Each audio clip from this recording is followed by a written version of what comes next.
मैं एक दिव्यांग लड़की हूँ। जब मैं पैदा हुई तो मुझे नहीं मालूम मेरे माँ बाप को कौन सा कष्ट और क्या ताने सुनने को मिला था। बस छोड़ी बड़ी हुई तो माँ के कभी कभी रोते सुन देखती थी और लोग बोलते थे इतनी सुंदर लड़की है पर क्या करें पैर से लंगड़ी है। इसी तरह मेरा दाखिला गांव के एक प्राथमिक पाठशाला में हो गया। वहाँ भी जब मैं पढ़ने जाया करती थी तो बहुत से ताने सुना करती थी। जब मैं स्कूल जाती थी बच्चे खेलते हुए बोलते थे अब लंगड़ी खेलेंगे, अब तीती खेलेंगे। मुझे चिढ़ाने के लिए ताना दिया करते थे पर मैं सुनती थी, क्लास में जाकर पीछे बैठ जाया करती थी। अगले दिन फिर जब स्कूल जाना होता था हिम्मत नहीं होती थी। सोचती थी कि या तो छुट्टी हो जाए या तो बारिश हो जाए पर मुझे स्कूल ना जाना पड़े। पर स्कूल तो जाना ही पड़ता था।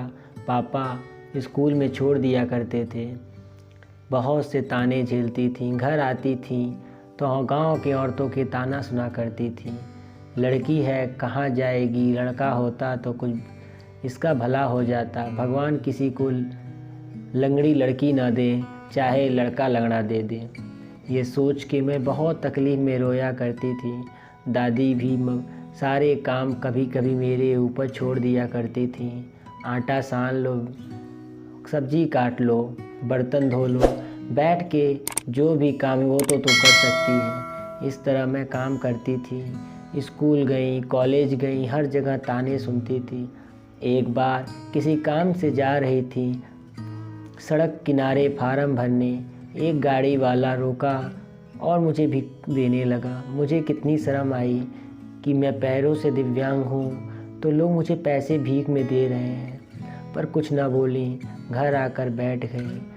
घर में भैया की शादी थी। सब लोग अपने लिए अच्छे अच्छे कपड़े खरीद रहे थे। मेरे बारे में माँ ने बोला बेटी को क्या दिलवा दूँ। सब बोले इसकी क्या ज़रूरत है, ये कहाँ जा रही है, ये तो घर में ही रहेगी, कोई एक अच्छा सा सूट सिलवा दो।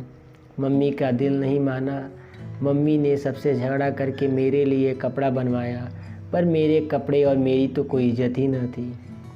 ऐसे ही मैं पढ़ती थी, घर का काम करती थी और लगता था एक दिन पढ़ते पढ़ते मर जाऊंगी या घर के काम करते करते मर जाऊंगी। मेरी ज़िंदगी में इससे ज़्यादा उजाला कहाँ है। यही सोच के कब समय बीता पता ही नहीं चला और धीरे धीरे मैं एक अच्छी पोस्ट पे एक गवर्नमेंट अधिकारी बन गई। एसएससी की परीक्षा पास करने के बाद मैं एक अच्छे पोस्ट पे काबिज हो गई कैग डिपार्टमेंट में। और अगले ही साल मौसी के लड़के की शादी आई। मेरी छोटी बहन भी गई हुई थी शादी में। दुल्हन के ड्रेस खरीदी थी, मेहंदी रचाई थी और दुल्हा के साथ वो स्टेज पे चढ़ने ही वाली थी। उसी समय मैंने भी अपने व्हील चेयर से गाड़ी से उतरकर वहाँ जाई। ऑफिस के काम के मैं अच्छा कपड़ा नहीं खरीद पाई थी क्योंकि मेरा शौक़ ही नहीं था कि मैं कपड़े पहनूं, क्योंकि इतने ताने सुन के तेरे लिए क्या होगा, ये होगा, सारे होश मर गए थे। उसी ऑफिस के नॉर्मल सूट सलवार में मैं अपने ड्राइवर के साथ कार से उतरती हूँ, व्हील चेयर से मैरिज हॉल में पहुँचती हूँ। उस दिन देखती हूँ कि दूल्हा दुल्हन जयमाल के लिए जब स्टेज पर चढ़ते हैं, मेरे जाते ही सांप की नज़र मेरे पे पड़ जाती है। उस दिन दौड़ के लोग आते हैं, बोलते हैं बेटा तू कैसे आई, ऑफिस से क्यों चली आई, ऐसी है वैसी है। उस दिन सभी लोग मेरे माँ को गर्व से कहते थे बेटी हो तो ऐसी, इस बेटी को देखो ना गवर्नमेंट अधिकारी बन गई है, कितनी बड़ी पोस्ट पे है, ना कपड़े का शौक़ ना कुछ भी शौक़, कितनी अच्छी है। मेरे माँ को इज्जत मिलने लगी, मेरी इज्जत मिलने लगी। दुल्हा दुल्हन को जयमाल पे छोड़ के आकर्षण का केंद्र मैं बन गई। लोग मेरी इज्जत करने लगे। मुझे उस दिन अभ्यास हुआ अच्छे कपड़े नहीं, अच्छे से कुछ भी ना हो आपके पास, पर आपका चाल चलन अच्छा हो, आप संघर्ष करो, दुनिया आपके सफल होने के बाद आपकी इज्जत करेगी।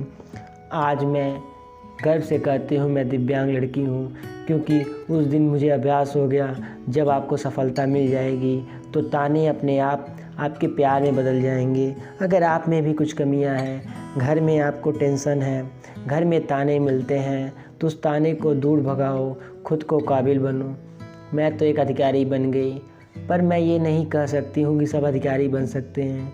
कुछ भी आपको आता हो उसमें अच्छा करो। जो आपको लंगड़ा, लूली, कान्हा बोलते हैं, उनको तुम अपनी सफलता जवाब दे सकते हो। Thank you for watching. इस वीडियो को देखने के लिए बहुत बहुत धन्यवाद। मैंने इस कहानी के माध्यम से आपको बताने की कोशिश की कि कोई भी दिव्यांग नहीं है। आपने सफलता अगर पाते हैं तो जो लोग आपको ताना देंगे, लंगड़ा, लूला, अंधा बोलेंगे, वही आपकी इज्जत करने लगेंगे। मेरा संदेश अच्छा लगा हो तो इस वीडियो को लाइक करें, चैनल को सब्सक्राइब करें, और अगर कोई दिव्यांग है और शादी खोज रहा है तो देश की नंबर 1 मैरिज ब्यूरो दिव्यांग मैरिज ब्यूरो संपर्क करें। फिर मिलेंगे नए वीडियो में नए